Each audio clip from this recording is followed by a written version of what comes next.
10 years later. Dawn breaks over Ikorin. The city hums, awake with color, noise, and ambition. The scissors snipped sharply through silk. The sound echoed like thunder through the quiet studio. Adanna, now draped in calm and confidence, stood before a row of young women, her apprentices, their eyes wide with awe. She lifted the golden fabric and said, "This thread is not just cloth. It is memory. It remembers every tear you have shed, every hand that fed you, every day you thought you could not rise. You must weave all that into your art." The girls nodded silently. One whispered, "Mama Adanna, how do we weave pain without breaking?" Adanna smiled, the kind of smile only those who have healed can wear. "You don't weave despite the pain, my daughter. You weave because of it." Outside, the first light of morning spilled into the studio, catching the golden thread in her hand. It shimmered like fire, the same fire that once burned her down now lighting her path. The city of Ikorin stirred awake, unaware that in this small workshop, a legend was rising once again. Hey family, before we dive into this powerful story, don't forget to hit subscribe so you never miss the next one. Please like this video, drop a comment to share your thoughts or lessons you learned, and give your honest review. I'd love to hear what you think. Now, let's begin the story. One morning, TwoTHE arrived late and pale. Adanna noticed her trembling hands. "My stepfather," TwoTHE began, voice shaking. "He wants me to quit. He says women who work are disobedient." Adanna's eyes darkened with memory. She saw in TwoTHE the ghost of her younger self, silenced, dismissed, doubted. She visited the man's house that evening. Calmly, she said, "Sir, when you stop your daughter from rising, you stop your own name from flying." The man scoffed. "Who are you to tell me how to raise my child?" Adanna replied softly, "A woman who once obeyed until it almost killed her spirit." By dawn, TwoTHE returned. Her mother had convinced her father to let her stay. A global recession struck. Businesses in Ikorin closed. Orders stopped coming. Ada Soul Creations was drowning. For the first time in years, Adanna felt fear again, the same cold weight from her days of betrayal. She considered shutting down, but Mom and Kem said, "You didn't rise by comfort, my child. You rose by faith." Adanna prayed through sleepless nights. Then, she had an idea: turn waste fabrics into sustainable art pieces. The new collection, Dust to Dream, became an instant hit. Her story once again reminded Ikorin that true wealth isn't money, it's imagination. TwoTHE completed her training and launched her own brand, TwoTHE Threads. At her first exhibition, she introduced Adanna to her family as the mother of my second birth. Adanna's eyes shone with pride. "You've surpassed even my early dreams." TwoTHE smiled. "You taught me to stitch destiny with courage." Later that evening, Adanna went home feeling fulfilled. She realized she had given birth to many daughters, not of blood, but of purpose. Years after receiving the mysterious golden thread, Adanna finally knew what to do. She used it to sew her most personal creation, a gown representing her life's journey. The fabric shimmered with patterns of firebirds and rivers. At the annual Ikorin Cultural Ball, she unveiled it, dedicating it to every woman who rose again. As she walked the stage, the golden thread glowed faintly, the same hue as moonlight on water. The audience stood, tears in their eyes. That night, she felt her mother's presence again. "You have used this sacred gift well," a voice whispered. One evening, TwoTHE invited Adanna to speak at a youth seminar he was hosting. He had rebuilt his life quietly, teaching young men about integrity and humility. Standing before the crowd, Adanna spoke. "Redemption is not about undoing your past. It's about using it to light the way for others." When she finished, TwoTHE stood and clapped, tears glistening in his eyes. Later, he said, "You became everything I prayed to be." Adanna smiled gently. Perhaps that was the plan all along. As the sun set over Ikorin, the drums of life beat softly, not of sorrow, not of victory, but of balance. Adanna had completed her circle. The phoenix had learned not only to rise but to teach others to fly. Years passed and Ikorin grew even louder, new skyscrapers, new ambitions. Yet, amid the city's chaos, Ada Soul Creations stood like a temple of grace. Adanna, now in her 50s, moved slower but spoke with deeper wisdom. Reporters still came, calling her mother of modern African fashion. One young journalist asked, "Madam, what's your greatest achievement?" Adanna smiled softly. "That I learned to live without bitterness." She often sat in her office surrounded by photos of her apprentices, Temi, Ngozi, and others now leading their own ventures. But sometimes, in the quiet moments, she wondered, who will carry my fire when I am gone? That question lingered like evening smoke.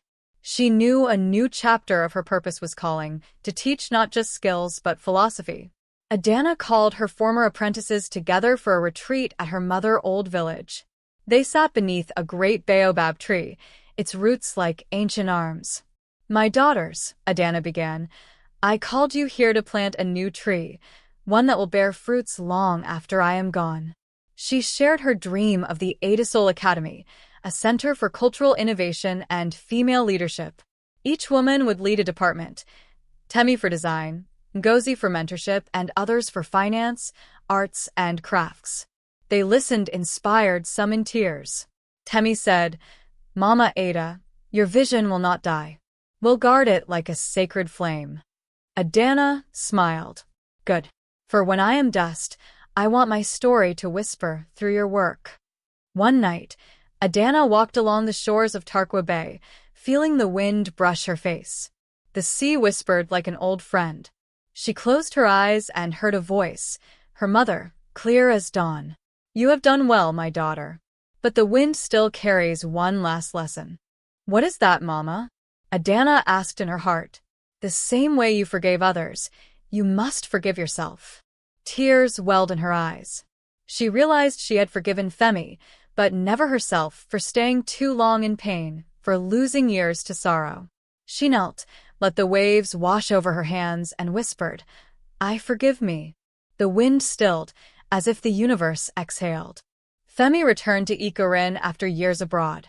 He had grown older, humbler, wiser. He visited Adanna Academy on its opening day. She welcomed him warmly. "I came to thank you," he said quietly. "Your strength saved me. I teach young men now how not to destroy good women." She smiled. "Then you have truly learned." During the ceremony, he spoke to the crowd. "If you want to know strength, look at the woman who can rebuild her world and still bless those who broke it."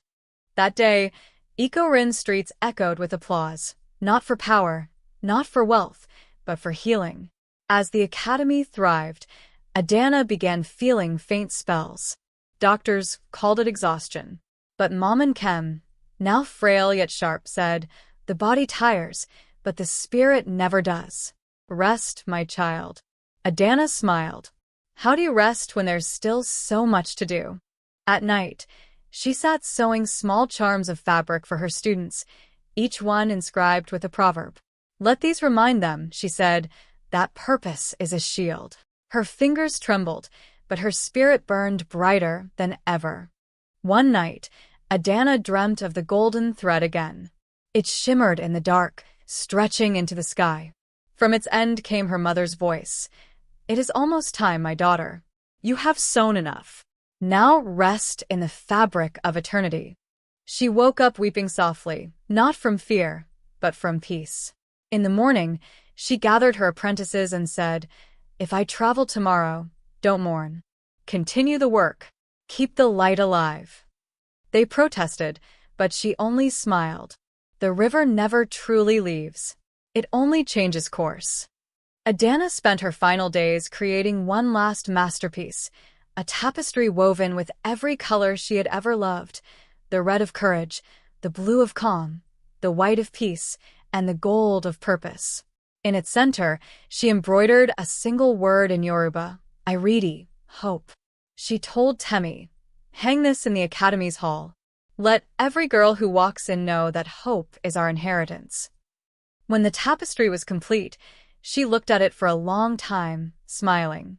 That night, she whispered, "Mama, I have finished my sewing." The next morning, the apprentices found her peacefully asleep, her hands resting on her lap, the golden thread beside her. Ikorin mourned deeply. Markets paused, radios played her speeches, and the newspapers carried one headline: Adanna of Ikorin, the woman who wove Africa's soul. People from across the continent came to her burial.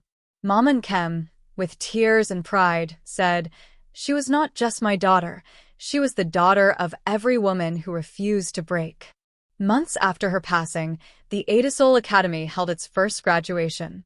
Temi stood before the crowd wearing Adanna's favorite wrapper. Behind her hung the tapestry of Iridi. She said, "Adanna taught us that pain is raw fabric, but with courage, it becomes beauty." The crowd erupted in song. Young girls danced in patterns that mirrored Adanna designs.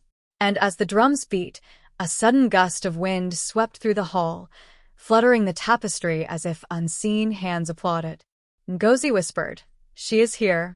Years later, a little girl named Neka visited the academy with her mother. She stood before Adanna tapestry and asked, "Who is she?" Her mother smiled. She was a woman who turned betrayal into blessing. The girl stared at the golden thread and said, "I want to be like her." Outside, the sun bathed the academy in gold. The city of Ikorin thrummed with life, children laughing, traders shouting, tailors stitching. The story of Adanna had become part of the air itself, whispered in markets, sung at weddings, taught in classrooms. And somewhere beyond the veil, Adanna smiled, her spirit woven into every dawn. Years after Adanna's passing, Ikorin's central market changed its name to Oja Adanna, Adanna Market. Women came from far villages to trade not only goods but stories. Between stalls of fabric and spices, they told tales of the woman who turned heartbreak into heritage. "Did you know," one trader said, "that she once gave her last kobo to a stranger, and that man became a philanthropist?" But the real magic, another added, was not in her cloth, it was in her forgiveness. Mothers began telling their daughters, "If you want to rise, remember Adanna's thread." Through speech and song, her story became a living proverb, shaping how women saw themselves in a world that often tried to silence them. One day, a teenage girl named Ifeoluwa visited the academy. She was poor, shy, and spoke more with her eyes than her mouth. But when she saw the Iridi tapestry, she felt her chest tremble. That night, she dreamed of Adanna sitting by a golden loom, weaving the sky. In the dream, Adanna said, "Child, color your world, no matter how gray it looks." Ifeoluwa woke up at dawn and began sketching dresses with colors inspired by her dream. She submitted her designs to the Academy's contest and won. Years later, she would become one of Africa's most celebrated designers, always saying, "My mentor came from the other side." 10 years after the Academy's founding, Ikorin held its first Festival of Threads, honoring Adanna's legacy. Drummers beat rhythms that echoed the heart of Africa. Dancers wore fabrics designed by Adisol apprentices. Each color represented a value: red for resilience, green for growth, gold for grace. Temi stood on stage, speaking to thousands. Adanna once said, "If one woman rises, she must lift another." Look around, we have lifted generations. Foreign visitors called it Africa's most soulful fashion celebration. But to the locals, it was more than that. It was a spiritual reunion. That night, lightning flashed across the sky, forming a streak of gold. The elders said, "Adanna has come to dance." A collector from Europe bought one of Adanna's early fabrics at an auction. He hung it in his gallery, unaware that something sacred rested within its threads. Every night, when the moonlight hit the cloth, the sound of soft drumming filled the room. Visitors began to say they felt peace standing near it. Some even said they saw visions of a smiling woman with golden hands. The curator eventually renamed the exhibition The Spirit of Ikorin. Adanna's essence had traveled beyond borders, her story now a quiet ambassador of African resilience. Temi, Ngozi, and the other apprentices, now middle-aged, gathered for their annual council meeting at the academy. Each shared news, new projects, scholarships, community schools. Ngozi said, "We must carry her vision further. Let's open a branch in northern Nigeria." Temi nodded. "And another in Ghana. Adanna name must touch every son." They voted, planned, and laughed, their sisterhood unbreakable. Before they left, Temi lit a candle before Adanna's portrait and whispered, "Mama, the seed you planted now has forests." Unknown to many, Adanna's younger brother, Obinna, who had moved abroad decades ago, returned quietly to Ikorin. He came to visit the academy, tears in his eyes as he saw his sister face on the walls. "She was always the strong one," he told Temi. "I left chasing wealth. She stayed and became immortal." He donated his fortune to build a library at the academy, the Adanna Knowledge Hall. On the opening day, he said, "My sister taught me that the richest legacy is not money, it is meaning." Not everyone celebrated her legacy. A rival designer accused the academy of idolizing the dead. The controversy spread online, with debates and insults. Temi refused to fight. "We will not defend ourselves with words. We'll let our work speak." The academy hosted an exhibition themed "Forgiveness as Fashion." Designs told stories of peace, patience, and unity. The rival attended and wept. She later apologized, saying, "Your silence was louder than my pride." Decades later, children still learned about Adanna in schools. Teachers began a tradition. Every year, girls were asked to sew something that represented their dreams. They called it the River of Names. Thousands of pieces of cloth, each carrying a child's name, were stitched into a massive tapestry that hung in the academy. In the center, the golden thread from Adanna's first loom ran through them all.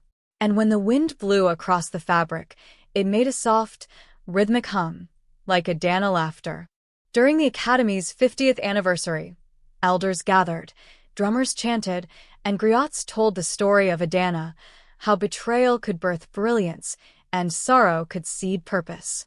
A new generation listened, phones recording, yet hearts humbled. The griot said, "Once, a woman was broken by love. She could have turned bitter, but she became a bridge instead. And that bridge is what we walk today." The crowd echoed, "Iridi, hope." In that moment, the line between legend and life vanished. Adanna was not a memory, she was a movement. In the quiet of dawn, the city of Ikorin glowed beneath the rising sun. From her portrait in the Academy Hall, Adanna's smile seemed almost alive. Outside, a young woman, no older than Adanna had been when her story began, walked into the building carrying a roll of cloth. She looked up and whispered, "Teach me, Mama Adanna." A gust of wind swept through, fluttering the golden tapestry. The young woman smiled. "I'll weave my story too." And somewhere beyond time, Adanna's spirit whispered, "Rise, daughter of Ikorin. Every woman who dares to rebuild is a phoenix reborn." The sun climbed higher, spilling light over the academy's roof, a reminder that from pain can come power, from ashes can bloom art, and from betrayal can rise a legacy that outlives death. The end, but never truly the end.